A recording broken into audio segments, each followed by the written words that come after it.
اب اس استاد نے کیا کیا, اس نے کہا یار میں دیکھوں تو صحیح کہ یہ آتا لیٹ کس وجہ سے ہے, یہ کرتا کیا ہے. لیں جی, استاد صبح ڈیوٹی پہ آنے سے پہلے جناب ڈائریکٹ بچے کے گھر کی طرف چلا جاتا ہے اور اس کی رائکی کرتا ہے, دیکھتا ہے. اب وہ بچہ جناب, وہ بچہ اب گھر سے نکلا, سائیکل لی اس نے اپنی اور دکان پہ کسی پہ گیا, وہاں سے اس نے اخباریں لی, اخباریں لے کے اور وہ گھروں میں پھینک رہے ہیں. ڈیوٹی شروع ہونے سے پہلے, اسکول جانے سے پہلے وہ اخبار بیچتا ہے.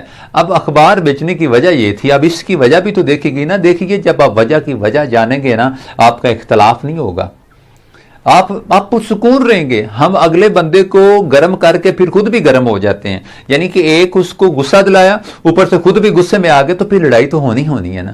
کیوں؟ انڈرسٹینڈنگ لیول جب آ جاتا ہے نا, دیکھیے کم ظرف لوگ انڈرسٹینڈنگ کے معاملے میں زیرو ہوتے ہیں. بڑا قد, بڑی آواز, اونچی آواز, ٹھیک ہے, بڑا عہدہ, رتبہ, مرتبہ, گاڑی, یہ ظرف کی علامتیں نہیں ہیں. ظرف آپ کی قوت برداشت کا نام ہے, اور سب سے بڑی قوت کا نام بھی قوت برداشت ہی ہے. اب جب بچے کو دیکھا گیا تو وہ اخباریں پھینک رہے ہیں.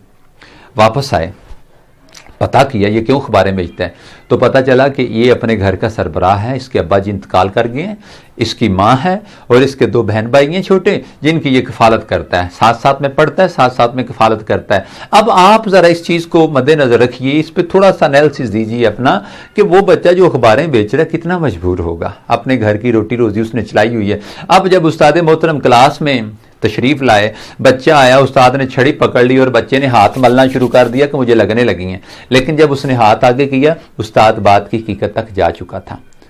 زندگی میں استاد بنیے, آپ کے ساتھ لوگوں کے جو ایکشن ہیں, آپ ان پر ریئیکشن دینے سے پہلے سوچیں کہ یار کہیں یہ مجبور تو نہیں. جن کو ہم نکال دیتے ہیں ان کو ہماری کاؤنسلنگ کی ضرورت ہوتی ہے.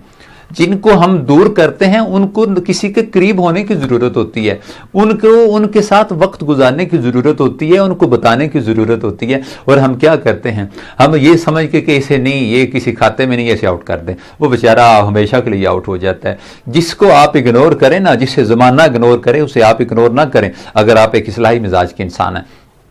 اب بچے نے ہاتھ گرم کیا اور ہاتھ سے آگے کر دیا, تو استاد نے چھڑی پکڑی, اس کا ہاتھ پکڑا. بچوں کو پتا تھا کہ اب اسے پڑھنی ہے, اور وہ اس بیچارے نے آنکھیں بند کر لیں کہ پڑھنی تو ہے ہی مجھے. لیکن استاد نے جب اس نے آنکھیں کھولی کہ مار پڑ نہیں رہی, چھڑی لگ نہیں رہی, تو پتا چلا کہ استاد اس کو مارنا نہیں چاہتے, بلکہ جب اس نے آنکھیں کھولی تو استاد نے اس کا ہاتھ چوم لیا. اب اس سے پہلے کہ یہی استاد انہی ہاتھوں پہ چھڑیاں مارتے ہیں, اور جب ان کو حقیقت کا پتہ چلتا ہے تو پھر یہ ہاتھ چوم لیتے ہیں.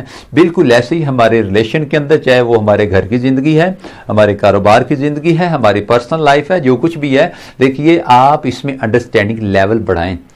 اگر آپ نے کسی کو ہائپر کر دیا ہے تو دیکھیں آپ اس کو کول بھی کر سکتے ہیں, اس کو سنیں, اس کو بولنے دیں, اس کو غصہ نکالنے دیں, اور آگے سے اسے مزید گرم نہ کریں. ہم طنزیہ لہجے سے, طنزیہ الفاظ سے, طنزیہ رویے سے ہم اگلے کو مزید ہائپر کرتے ہیں, اور پھر ایکسپیکٹ کرتے ہیں کہ یار میرا تو تعلق اس کے ساتھ بڑا اچھا تھا. دیکھیں آپ کسی کے ساتھ اسے اتنا ذلیل کرنے کے بعد بھی اگر آپ چلنا چاہتے ہیں تو پھر آئی تھنک ریلیشن تو رہے گا. یہ تعلق ایک شیشہ ہوتا ہے, دراڑ جب پڑ جاتی ہے نا تو پھر وہ نشان رہ جاتے ہیں.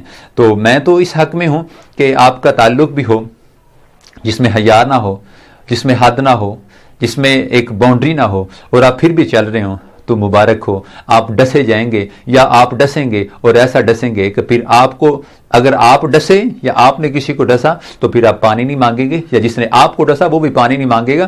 کیونکہ ریلیشن کے اندر اگر انڈرسٹینڈنگ نہ ہو, ریلیشن میں لمٹ نہ ہو, تو پھر معاملہ بڑا خراب ہوتا ہے. وہ جو 4 دوست بیٹھتے ہیں اور ایک نے دوسرے کو مذاق کیا, دوسرے نے جناب پہلے کو کہا کہ تیری مہربانی, ہنس پڑا, لائٹ سا مذاق تھا. اس نے کہا اس کا ابا بھی ایسی کھاتا تھا, کھانا کھا رہے تو اس نے کہا اس کا ابا بھی ایسی کھاتا تھا. تو لڑکا, اس نے لائٹ سی اسمائل دی کہ چل خیر یہ میرے ابے کی بات ہو رہی ہے. تو اب اس نے کہا کہ یار چولے نہ مار, میرے ساتھ اس طرح نہ بول, یار بیلی آپس میں کھانا کھا رہے ہیں. اب جب کھانا کھاتے ہوئے اس نے کہا اس کی امی بھی ایسے کھاتی تھی, تو اس سے برداشت نہ ہوا, اس نے پسٹل پکڑی, پاس ہی پسٹل پڑی تھی, اس نے جناب اپنے یار کو 4 فائر مارے. جس کو فائر لگی اس نے انڈرسٹینڈ نہیں کیا کہ یہ بندہ میری ان حرکتوں سے آوازار ہے، تنگ ہو رہا ہے، اور وہ مسلسل اسے ٹارچر کیے جا رہا تھا، تو پھر اینڈ پہ کیا ہوا، اس نے شوٹ ہی کرنا تھا، بنتا تو نہیں تھا لیکن اس نے کر دیا۔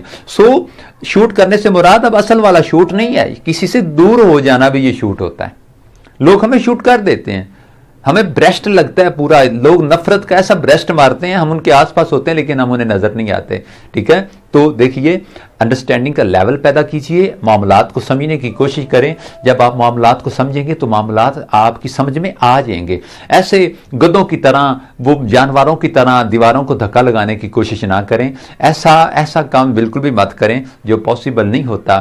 اللہ نے آپ کو شعور دیا ہے، اللہ نے ہم کو شعور دیا ہے۔ انسان کے سب سے بڑی پاور بھی اس کی یہ جو انڈرسٹینڈنگ لیول ہے، قوت برداشت کے ساتھ جو اس کے جڑی ہوئی چیز ہے وہ انڈرسٹینڈ ہے، کسی معاملے کو سمجھ جانا۔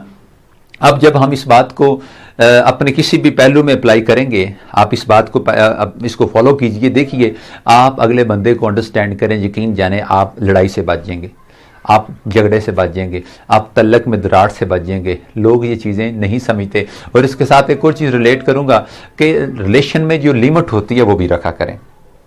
آپ جہاں پہ بھی ہیں، آپ کا میاں بیوی کا تعلق ہے، باپ بیٹے کا تعلق ہے، بہن بھائی کا تعلق ہے، دو دوستوں کا آپس میں تعلق ہے، استاد اسٹوڈنٹ کا تعلق ہے، جس جگہ پہ بھی اگر ریلیشن ہے اور اس میں لیمٹ نہیں ہے تو پھر وہ ریلیشن نہیں رہے گا، وہ بہت نقصان دہ چیز عن قریب بننے والی ہے۔ آپ دیکھیں نا، ایسا نہیں ہوتا، ہم اگر اپنے والدین کے ساتھ رہتے تو ہم ان کے اندر